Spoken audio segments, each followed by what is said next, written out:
بسم اللہ الرحمن الرحیم۔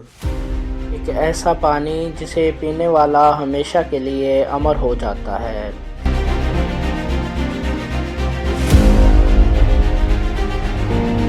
وہ چشمہ جس کی تلاش ہر زمانے کے حکمران، سیاحوں اور جہاز رانوں نے کی، آخر وہ چشمہ کہاں ہے اور اس پانی کو تاریخ کی کس ہستی نے پیا تھا؟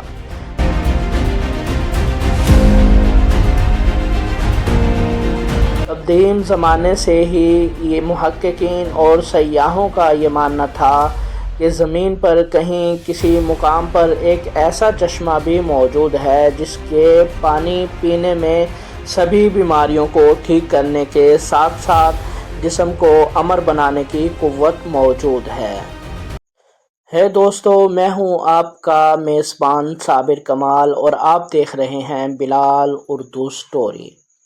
نئے آنے والے دوستوں سے گزارش ہے کہ ہمارے چینل کو سبسکرائب کر لیں اور بیل آئیکن کو پریس کر دیں تاکہ ہمارا اور آپ کا رشتہ مسلسل قائم رہے۔ سامعین محترم، آج ہم آپ کو بتائیں گے آب حیات کے متعلق جس کے پی لینے سے انسان کے جسم کی سبھی بیماریاں ختم ہو جاتی ہیں اور انسان کو لمبی عمر عطا کر دی جاتی ہے، اور محققین کا کہنا ہے ایک ایسی زندگی ملتی ہے کہ جس میں انسان جب تک خود مرنے کی دعا نہ کرے اسے موت نہیں آتی۔ تو سامعین چلتے ہیں موضوع کی طرف۔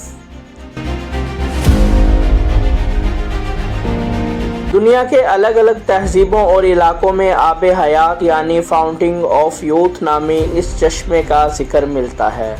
اب آب حیات کے معنی آب بقا یا وہ امرت ہے جس کے متعلق یہ خاصیت بیان کی جاتی ہے کہ جو اسے پیے گا یا اس میں غسل کرے گا اسے کبھی موت نہ آئے گی اور وہ شخص ہمیشہ جوان اور زندہ رہے گا۔ آب حیات کو آبشار، جھرنا، جھیل یا کسی تالاب کی شکل میں تصور کیا جاتا ہے۔ شروعات سے ہی دنیا میں کچھ ایسے لوگ رہے ہیں جو کافی امیر اور طاقتور تھے اور ان لوگوں کو ہمیشہ ہی زندگی کے ختم ہو جانے کا یا بوڑھا ہونے کا ڈر ہوتا تھا۔ اس لیے ایسے لوگوں نے زمانہ قدیم میں اپنی بڑھتی ہوئی عمر کو روکنے اور اسے پیچھے لے جانے کے طریقوں کی کھوج کرنے کی کوشش کی، جن میں عہد وسطیٰ کے مشہور بادشاہ اور جرنیل شامل ہیں۔ تاریخ میں آب حیات کا سب سے پہلا ذکر قدیم یونان کے مشہور تاریخ دان ہیروڈوٹس کی تحریروں میں ملتا ہے۔ ہیروڈوٹس نے اپنی کتاب ہسٹوریا میں افریقہ میں آباد ایک قدیم قبیلے کا ذکر کیا ہے جنہیں میکروبین کہا جاتا تھا۔ یہ نہایت ہی طاقتور، جوان، لمبے اور خوبصورت لوگ تھے جن کی عمر کم سے کم 120 سال ہوتی تھی۔ اس کے باوجود وہ جوان دکھتے تھے۔ ہیروڈوٹس کے مطابق میکروبین صحارا، ریگستان اور افریقہ کے شمالی علاقوں میں آباد تھے۔ میکروبین کی سرزمین میں ایک خاص قسم کا چشمہ بہتا تھا اور یہ چشمے کا پانی ہی ان لوگوں کی لمبی عمر کا راز تھا۔ ہیروڈوٹس نے لکھا ہے کہ یونان کا بادشاہ جب میکروبین کی سرزمین میں پہنچا تو ان لوگوں نے بادشاہ کو وہ چشمہ دکھایا جس میں نہانے کے بعد بادشاہ کا جسم نہایت ہی چمکدار اور چیکنا ہو گیا اور اس کے جسم سے خاص قسم کی خوشبو آنے لگی۔ اس چشمے کا پانی اتنا کمزور تھا کہ اس میں کوئی چیز نہ تیر سکتی تھی، نہ لکڑی اور نہ ہی کوئی ہلکی چیز۔ ہیروڈوٹس لکھتا ہے کہ شاید میکروبین کی لمبی عمر کی وجہ اس چشمے کے پانی کا مسلسل استعمال ہے۔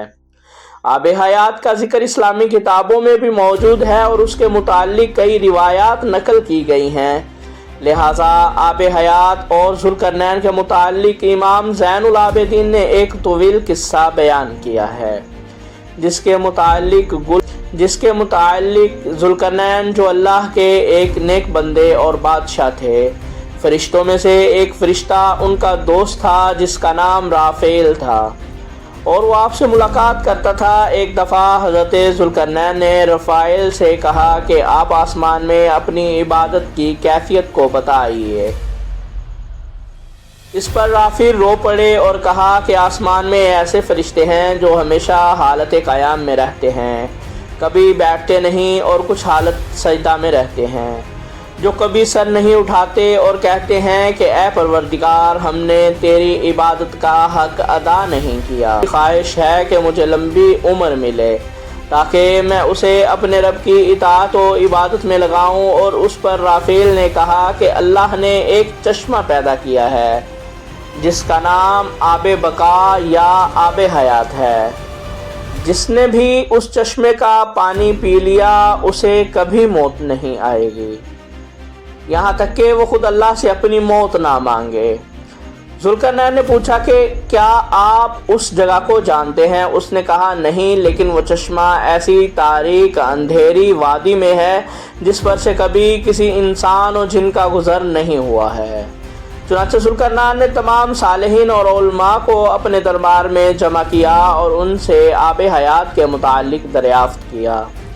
تمام لوگوں نے کہا کہ ہمیں ایسے کسی چشمے کے بارے میں علم نہیں ہے، البتہ ایک عالم نے ذوالقرنین سے کہا کہ میں نے آدم کی وصیت میں ان وادیوں کے بارے میں پڑھا ہے اور یہ بھی سنا ہے کہ سام بن نوح کی اولادوں میں سے ایک شخص پیدا ہوگا جو اس چشمے کا پانی پیے گا، اور وہ چشمہ اسی مقام پر ہے۔ لہٰذا حضرت ذوالقرنین نے سامان سفر درست کیا اور چشمے کی تلاش میں نکل پڑے۔ حضرت ذوالقرنین نے اس سفر میں اپنے وزیر کو بھی ساتھ لے لیا تھا جن کا نام حضرت خضر علیہ السلام تھا۔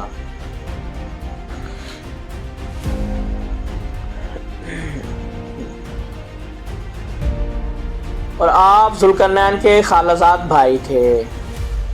حضرت ذوالقرنین اپنے لشکر کے ساتھ مسلسل 12 برسوں تک یوں ہی مغرب کی طرف سفر کرتے رہے، اور ایک طویل سفر طے کرنے کے بعد آخر کار یہ لوگ اس وادی کے کنارے پہنچ گئے۔ ذوالقرنین نے اپنے لشکر سے 6000 قابل ترین سپاہیوں کو لے کر اس اندھیرے وادی میں داخل ہوئے جن میں خضر علیہ السلام بھی تھے۔ اس وادی میں داخل ہوتے ہی اچانک طوفان آ گیا اور زوردار بجلیاں چمکنے لگیں۔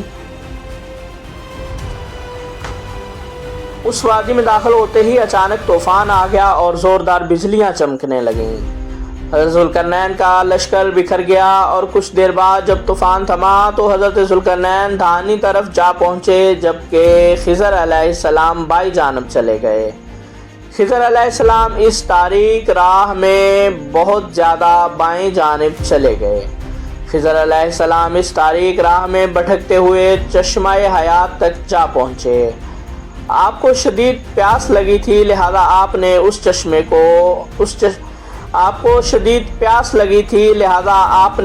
چشمے کا پانی پیا، اس میں غسل کیا اور اس پانی سے وضو کیا۔ یہ چشمہ دودھ سے زیادہ سفید اور شہد سے زیادہ میٹھا تھا۔ وہیں ذوالقرنین ان تاریخ وادیوں سے گزر کر باہر نکل گئے، لیکن انہیں وہ چشمہ نہیں ملا کیونکہ آب حیات ذوالقرنین کے مقدر میں نہیں تھا، جبکہ اس پانی کو پینے کی وجہ سے حضرت خضر کو حیات جاودانی حاصل ہوئی اور آپ ہمیشہ زندہ رہیں گے۔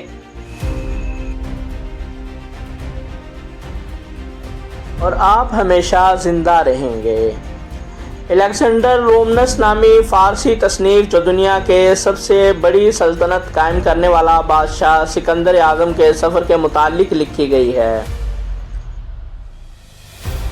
الیگزینڈر رومنس نامی فارسی تصنیف جو دنیا کی سب سے بڑی سلطنت قائم کرنے والے بادشاہ سکندر اعظم کے سفر کے متعلق لکھی گئی ہے۔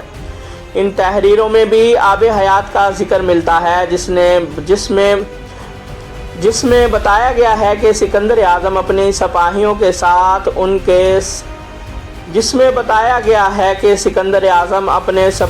کو لے کر ان کے ساتھ چشمہ حیات کی تلاش میں نکلا تھا، اور لمبے سفر کے دوران وہ اس تاریک سرزمین کے قریب جا پہنچا تھا۔ کہتے ہیں کہ جب سکندر اعظم اپنے سپاہیوں کے ساتھ اس تاریک وادی میں پہنچا تو اسے ایک ندی ملی۔ اس نے اس ندی کے کنارے پڑاؤ ڈالا اور اس نے کھانے کے لیے مچھلیاں اور پرندوں کو پکڑا، لیکن جب سپاہیوں نے ان پرندوں کو اس ندی کے پانی سے دھویا تو وہ دوبارہ جی اٹھے اور وہاں سے اڑ گئے۔